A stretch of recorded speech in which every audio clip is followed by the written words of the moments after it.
Farming doesn't have to be cruel.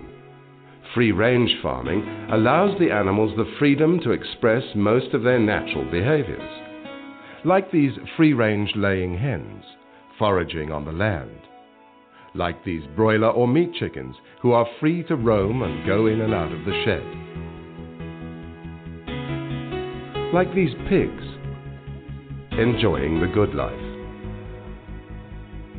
But their meat and eggs can be more expensive.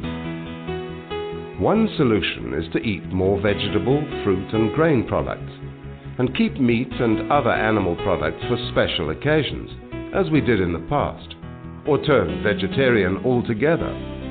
Western diseases like heart disease, high blood pressure and cancer are linked to the overconsumption of meat.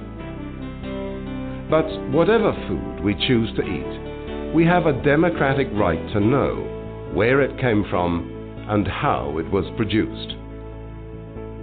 For those of us in South Africa who do follow a Western-style diet, we may eat, in the course of our lifetimes, 1,000 chickens, 30 sheep, 20 pigs, 4 beef cattle,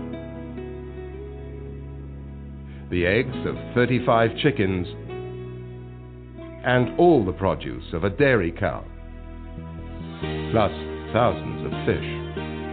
This school principal didn't feel quite the same about eating battery eggs after his visit to a factory farm. After one has been exposed to that experience, how the chicken are so clamped in that kind of confinement, really, those eggs have got a different taste now. Yeah, I'm not sure whether it's psychological, but I think every time I go to purchase eggs now, I look whether this one is marked free range or... The lives these creatures lead depend upon the choices we make.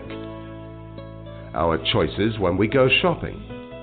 Whether we choose free-range or factory-farmed products make a huge difference in the amount of animal suffering in the world. For example, every time we buy free-range eggs, another hen gets to leave her cage for the great outdoors. The city of Cape Town is the first city in Africa to incorporate animal well-being in its environmental policy principles.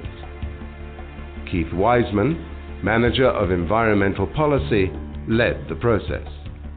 Cape Town is the first city in South Africa to include the humane rights of animals in its environmental policy statement. Animals have significant rights and these need to be respected and reflected in our environmental policy. It's not just about the green environment, the birds and the bees and the trees, although those are important. Respecting animal rights is the same as respecting human rights in the environment. Patrick Kulati, also from the Environmental Management Department, is convinced of the link between animal cruelty and human violence.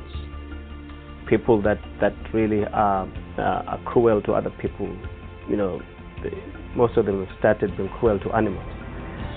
So there's a great link there. So I think that we as a city, through the policy Keith referred to, are trying to encourage our citizens to really, respect life, respect all creation. As the mother city, Cape Town can be proud of setting this example. Farm animals, indeed all animals, need to be included in our sense of caring. Now it is up to every single citizen to make this groundbreaking policy into a reality, not only for the animals around Cape Town, but throughout our beautiful country.